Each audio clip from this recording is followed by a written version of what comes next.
Hello and welcome back to my Niagara video series. My name is Charles Johnson, lead trainer and technical engineer at Lynxspring. And today I'm going to do a presentation on series transform. And then my next video will be on the demonstration of this. So the question I have is there a parallel transform? So what is a series transform? Well, it works on the principles of time series analysis, which pretty much analyzes data points collected over an interval of time.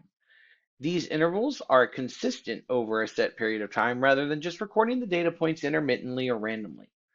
Um, Now, with transform graphs, which is what we're going to be using in Niagara, these actually are what we use to manipulate this series data. Typically, it's going to be kW usage, but you can do it with temperatures, you can do it with flows, whatever your heart desires.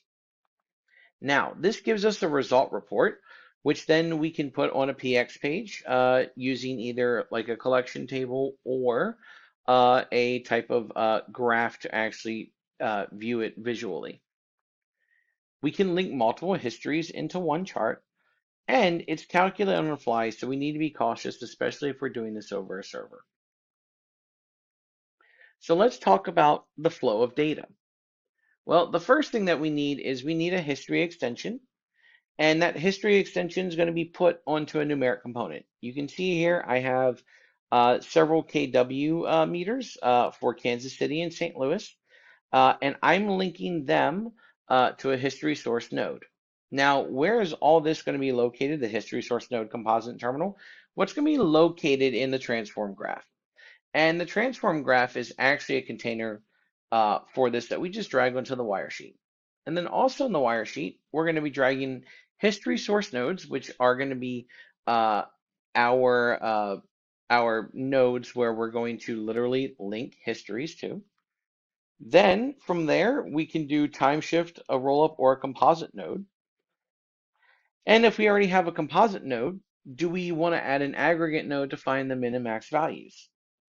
Then from there, we link in a terminal node to give us the proper data schema fields that we need for our graph. Now let's talk about these for a moment. So the first thing is the container. So this is the transform graph object, and it holds all the other graph nodes. And it has a resolve graph action that we use to generate the data transformation after we've configured all the nodes that we have. Next, we have the source node, and this is the history source node. So it's the single object available for identifying the history that we're using. Then we have the terminal node, which there's only one in any transform graph, and this gives us the schema fields of the graph.